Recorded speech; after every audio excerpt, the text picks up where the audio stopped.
ఇది చూసారు కదా, ఇలా పైనున్న ఈ తొడిమ ఉంది కదా, ముచ్చిగనేది తీసేసి లోపల కొంచెం ఖాళీగా ఉండేలా చూసుకోవాలనమాట. అంటే గింజలవి ఎక్కువగా ఉన్నాయనుకోండి, తీసేసి కూరలో కలిపేసుకోవచ్చు.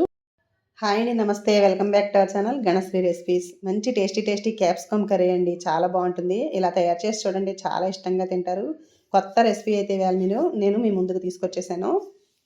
ఎప్పుడూ ఒకే రకంగా కూరలు ఫ్రై కాకుండా ఈ టైప్లో ఒక స్టఫింగ్ కర్రీ ప్రిపేర్ చేసుకోండి, చాలా బాగుంటుంది. మన ఇంట్లో వాళ్ళైతే కొత్త రెసిపీస్ అంటే ముందే ఇష్టపడుతూ ఉంటారు కదండి. వెరైటీగా చేసి పెడితే ఎవరికి ఇష్టం ఉండదు చెప్పండి. ఈ కూరకైతే నేను ఒక 5 అయితే క్యాప్సికమ్ తీసుకున్నాను. అలాగే బంగాళదుంపలు ఒక 2, 3 తీసుకుని ముక్కలుగా కట్ చేసేసి శుభ్రంగా కడిగేసి వాటర్ అనేది పోసేసుకుని కుక్కర్లో ఒక 5, 6 విజిల్స్ వచ్చే వరకు మెత్తగా ఉడికించేసుకొని పక్కన పెట్టుకోండి.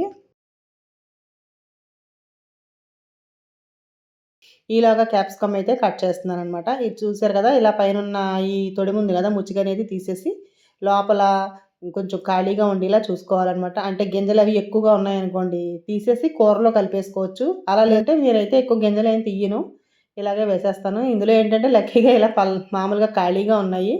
ఒక్కొక్క క్యాప్సికమ్ ఒక రకంగా ఉంటాయి కదా.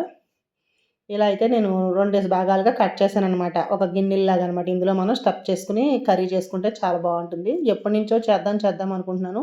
ఇది ఒక డిఫరెంట్ స్టైల్లోనమాట. స్టఫింగ్ కర్రీలు చాలా రకరకాలు ఉంటాయండి. ఆల్రెడీ ఒక ఒక కూర అయితే నేను మన రెసిపీలో పెట్టాను అంతకుముందు. లింక్ ఇస్తాను, అది కూడా చూడండి, చాలా బాగుంటుంది. ఇప్పుడైతే దుంపలు ఇలా ఉడికిపోయాయి కదా, కొంచెం మ్యాష్ చేసి పక్కన పెట్టుకుని ఇలా రోట్లో కానీ మిక్సీలో కానీ అల్లం, వెల్లుల్లి, అలాగే కొంచెం జీలకర్ర, కొంచెం సోంపు, అలాగే కొంచెం పచ్చిమిర్చి ముందుగా కట్ చేసి పెట్టుకున్నాను చిన్నవి. ఇంకా కోర్స్గా ఉంటే బాగుంటుందని చెప్పి పచ్చిమిర్చి కూడా వేస్తున్నాను. ఇవన్నీ వేసేసి ఇలా కొంచెం కోర్స్గా దంచేసుకోవాలి. లేదంటే మిక్సీ జార్లో అయినా సరే కోర్స్గా గ్రైండ్ చేసుకొని పక్కన పెట్టుకోవాలి. ఇదంతా ఒక మసాలా అనమాట, ఇందులో వేసుకోవడానికి టేస్ట్ బాగుంటుంది.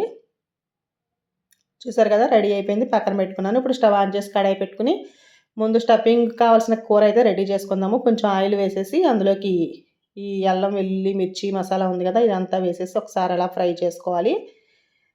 ఇప్పుడు ఇందులో కొంచెం సరిపడా ఇంగువ, అలాగే కొంచెం కసూరి మేతి, ఎండు మెంతాకులు ఉంటాయి కదా, కసూరి మేతి వేసుకోండి. ఇది ఎలా తయారు చేయాలో మన రెసిపీలో చూపించాను నేను. తప్పకుండా ట్రై చేసి పక్కన పెట్టుకోండి. ప్రతి కూరలోనూ వేసుకుంటే చాలా బాగుంటుంది. మంచి అరోమా వస్తుందన్నమాట అండి ఇలా కసూరి మేతి వేయడం వల్ల. అలాగే ఒక ఉల్లిపాయ చిన్న ముక్కలుగా కట్ చేసేసి వేసేసాను. ఇది కూడా కొంచెం ఫ్రై చేసేస్తున్నాను. ఇప్పుడు ఇందులోకి ఉడికించిన బఠానీలు వేసుకున్నాను. పచ్చి బఠానీలు ముందుగా ఉడికించి పెట్టుకున్నాను నేను.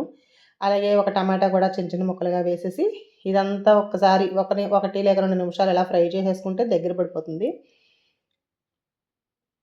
ఇప్పుడు ఇందులోకి కొంచెం ధనియాల పొడి, అలాగే కొద్దిగా కారం, ఎందుకంటే మనం పచ్చిమిర్చి వేసాం కదా, చూసి కారం కూడా కొద్దిగా వేసుకుని సరిపడినంత ఉప్పు, అలాగే కొంచెం పసుపు కూడా వేసేసి ఒకసారి అంతా కలిపేయాలి. ఇలా కొంచెం ఫ్రై అయిన తర్వాత కొంచెం గరం మసాలా పొడి కూడా వేస్తున్నాను. ఇప్పుడు ముందుగా మనం మ్యాష్ చేసి పెట్టుకున్నాం కదా ఉడికించినవి, బంగాళదుంపలు కూడా వేసేసి కలిపేసుకోవాలి. మొత్తం ఈ మసాలా అంతా బంగాళదుంపలకు కలిసిపోయేలాగా బాగా కలిపేసుకుని మూత పెట్టేసుకుంటే, కొంచెం కొత్తిమీర వేసేసి మూత పెట్టేస్తే స్టఫింగ్ అనేది రెడీ అయిపోతుంది. ఇలా గట్టిగా మాత్రం ఉండాలండి, నీళ్ళు అనేవి పొయ్యొద్దు. ఎందుకంటే మనం క్యాప్సికంలో స్టఫ్ చేస్తాం కదా, బయటకు వచ్చేస్తుంది లేకపోతే. దీంతో మనం ఈ మసాలా కర్రీతోటి మనం సమోసాలు కూడా చేసేసుకోవచ్చండి, చాలా టేస్ట్గా ఉంటాయి. ఇంచుమించుగా చెప్పాలంటే సమోసాలకి తయారు చేసే కూరనే నేను ఇలా పెడుతున్నాను అనమాట. చూసారు కదా, ఇప్పుడు కొంచెం చల్లారింది. ఈ కూర అయితే ఇలా మనం క్యాప్సికంలో స్టఫ్ చేసేసుకోవడమే. లోపల నుంచి గట్టిగా నొక్కుతూ పెట్టాలి, మొత్తం ఎక్కువ కూర పడుతుంది అనమాట. గింజలనే ఉంటే అడ్డుగా ఉంటాయని చెప్పి తీసేస్తూ ఉంటారు. నేనైతే ఎక్కువ తీయను, కొంతమందికి ఇష్టం లేకపోతే తీసేసి ఇలా ఈ కూరలో కలిపేసుకోండి, కర్రీలో బాగుంటుంది. మనం కూర వండుకునేటప్పుడు అందులో కలిపేసుకోవడమే. నేనైతే ఎక్కువ గింజలు అవి తీయను, ఇందులోనే ఇలా స్టఫ్ చేసేస్తూ ఉంటాను. నాకు అలాగే ఇష్టం అనమాట, టేస్ట్ అనేది చాలా బాగుంటాయండి. క్యాప్సికమ్ ఇలా వేగితే ఇందులోనూ తినడానికి భలే ఉంటాయి. ఇప్పుడు ఇలా అన్నీ కూడా స్టఫ్ చేసేసుకుని రెడీగా పెట్టుకున్నాను. స్టఫింగ్ పెట్టేసాక మిగిలిన కూరని పక్కన పెట్టండి, ఏం చేయాలో చెప్తాను తర్వాత. ఇప్పుడు స్టవ్ మీద కడాయి పెట్టేసి 2 స్పూన్ల వరకు నూనె అనేది వేసుకోవాలి. వేసుకుని ఇందులో కొంచెం సాల్ట్ వేసుకోవాలి. ఎందుకంటే మనం క్యాప్సికమ్ వేస్తున్నాం కదా, పైనుంచి కూడా కొంచెం సాల్టీగా ఉంటే బాగుంటాయి, లేదంటే చప్పగా ఉంటాయి. ఇలా కొంచెం సాల్ట్ వేసేసి ఈ నూనెలో ఇలా క్యాప్సికమ్ అన్నీ పెట్టేసుకోవాలి. స్టవ్ మీడియం ఫ్లేమ్లో, లో ఫ్లేమ్లో పెట్టుకుంటూ అడ్జస్ట్ చేసుకుంటూ ఉండాలి. హై ఫ్లేమ్లో మాత్రం పెట్టద్దు, మాడిపోతాయి. మూత పెట్టేసి మధ్యలో అన్ని వైపులకి తిప్పుతూ వేయించుకోవాలన్నమాట, ఫ్రై చేసుకోవాలి. క్యాప్సికమ్ కదండి, తొందరగానే మగ్గిపోతాయి, ఎక్కువ టైం ఏం పట్టదు. కాకపోతే అలా ఒకే వైపు ఉంచేయకూడదు, నల్లగా అయిపోతాయి. మధ్య మధ్యలో అటువైపుకి 2 పక్కలకి 4 పక్కలకి కూడా చూడండి నేను చూపిస్తున్నాను కదా, అలా మార్చుకుంటూ ఫ్రై చేసుకోవాలి. స్టఫింగ్ ఏం బయటికి ఏం రాదండి, అది కూర అయితే మొత్తం ఇంకా ఉడికిపోయి అందులో ఉండిపోతుంది. చూసారు కదా నేను చూపిస్తున్నాను కదా, కూర అనేది అసలు బయటికి ఏం రాదు. అలా మెల్లిగా అన్ని వైపులా కాల్చేసుకోవడమే.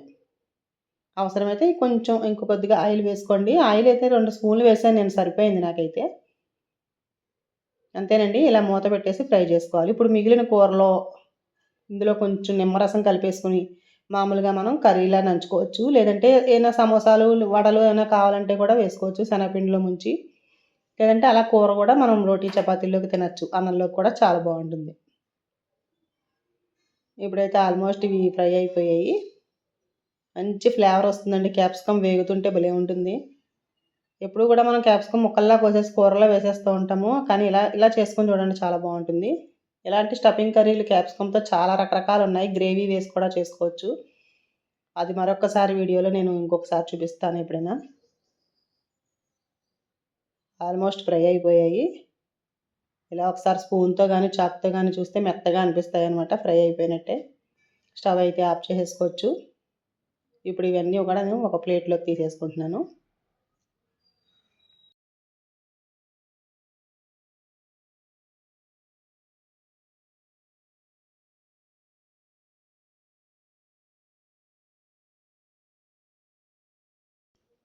కూర అయితే రెడీ అయిపోయింది. ఇలా ప్లేట్లోకి తీసేసుకుని పైన కొంచెం నిమ్మరసం లైట్గా అలా చల్లుకోవాలన్నమాట. మరీ ఎక్కువ కాదు, మరీ పుల్లగా ఉంటే బాగోదు. మళ్ళీ లైట్గా పులుపు అనేది తగులుతుంటే మనం తినేటప్పుడు టేస్ట్ బాగుంటుందన్నమాట.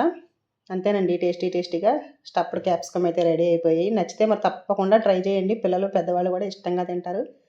రోటీ, చపాతీ, పూరీలోకి చాలా బాగుంటుంది. అలాగే రైస్లో కూడా మీకు ఇష్టమైతే తినొచ్చు.